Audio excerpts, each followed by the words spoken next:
Hi, recap fans, welcome. Glad to see you. Glad you checked in. And look, if you notice a little something on my ear here, I had a little bit of dermatology type work done on the ear, so they put a Band-Aid on it. Let's go right to Vero News. There's a particularly hard-hitting story on the front page of the Vero News. It turns out that the Indian River Chamber of Commerce is being compared, and it's compared in the first paragraph here, to Vladimir Putin, where Vladimir Putin arrested a Wall Street Journal reporter. Well, it turns out that the head of the Indian River Chamber of Commerce, a woman named Dory Stone, has eliminated, refused to allow the Vero News to be, which is free, to be placed in a rack outside the Chamber of Commerce office. And that, of course, is what created the comparison to Vladimir Putin, because what the Chamber of Commerce office is doing is fundamentally attacking the First Amendment, freedom of the press. Now, it turns out that the thing that triggered it was the Vero News had a headline, I don't know, a month or two ago, something like that, about a woman named Valerie Esposito. She's described in the paper as a Vero Beach socialite, and she had been named in 2019 the Chamber of Commerce's Volunteer of the Year. Now, what happened was she committed a really miserable sexual crime. She accepted a plea bargain, and now she's in jail serving time for this thing. Well, anyway, they put a headline on the Vero News saying Chamber of Commerce's Volunteer of the Year accepts a plea deal. And that really, really upset the Chamber of Commerce, especially this Dory Stone, who retaliated by taking the news racks out from in front of the Chamber of Commerce offices. This is the kind of story I think we, the weekly recap, need to follow up on for you. And we'll do that. Well, that's the Chamber of Commerce behind me, and I don't know if you can tell, but well, I'm going to get up close. But there are no newspaper racks out here, so there's no getting the Vero News. And when I went up to the door before, I asked if somebody could give us a little interview, you know, like the press officer or this Dory Stone, and nobody wanted to talk. And then what they did was they closed the doors. So I don't know if they got scared off with a news team out in the street following up on this. But it definitely looks like maybe this thing is correct. I'm not sure it rises to the level of an attack on the First Amendment, but well, I'm going to show you some close-ups of the front door and the absence of the newspaper racks.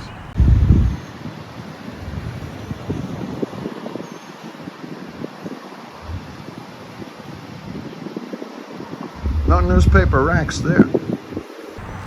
Well, I'll tell you what, I'm doing my best to keep you posted with the news, and turns out the Indian River County Chamber of Commerce is having a little bit of a hard time keeping the public informed. Anyway, let's see what else is going to be happening here in Vero Beach. Well, I was going to cover the ribbon cutting at the water treatment facility. The problem was that I had other business that came up that got in the way of that, so I wasn't able to cover it. So I'll tell you what, let's go directly to our Lost and Missing segment. Recap Nation, a family in Vero Beach, Florida needs your help to find their missing schnauzer. Now, the schnauzer is a small, miniature schnauzer. His name is Nero. And when I spoke with the family on the phone, what they said was that their 13-year-old son, on April the 1st, let Nero out into the backyard to take his afternoon dump. When he came back a couple of hours later, Nero was nowhere to be found.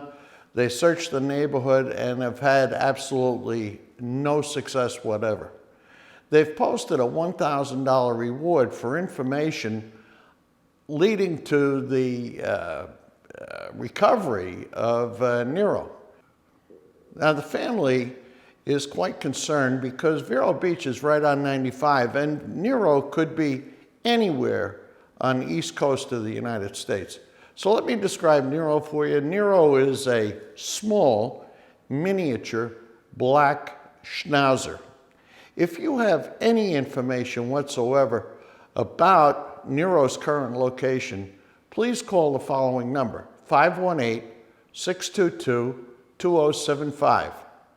That's 518-MAC-BORK. Everybody, Recap Nation has come through before. You can do it again. If you know anything, give them a call. Well, come on, Recap Nation. Let's get Nero back home with his mother and father and this teenage kid who was thoughtless enough to leave him out and not keep an eye on him. So make that call. Well, I've got a brand new cookie review for you. Yeah, check it out. Well, the other day, Karen, the weather girl, was in Publix and she spotted a brand new Oreo cookie. And it's these things. It's Oreo blackout cake cookies. And she had never seen them before. She knew I had never had them, so she got them. And I'll tell you what, these things are very, very good indeed. Now, when I was doing a little bit of research to do this review of this cookie, I checked blackout cake on Google, and I come to find out that they were invented in a bakery, the blackout cake, not the cookies. The blackout cake was invented in a bakery in Brooklyn called Ebinger's. And if you were in Brooklyn, as I was in the late 1940s and early 1950s, you would remember Ebinger's bakery. It was absolutely great. Well, anyway, Oreos has decided to make these things, and I'll tell you what. Let me take one out. They are really, really good. Here's a close-up of this Oreo cookie, and you'll notice that it's got a kind of a dark filling in it, and I think it's a combination of chocolate, milk chocolate, and dark chocolate.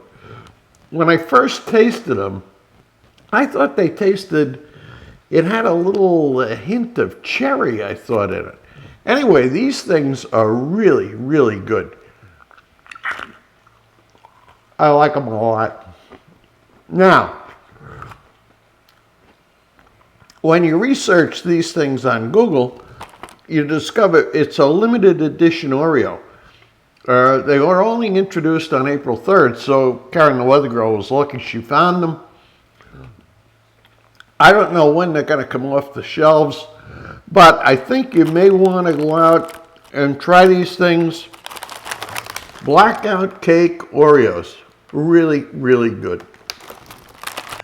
I'll tell you what, you know I love Oreos, and they keep coming up with specials that are pretty good. That really concludes my report for this week. What I plan to do next week is to get out to that water treatment facility. It happens to be pretty close by. It's located in the dump, and it's gotten pretty great reviews, you know, in the local media.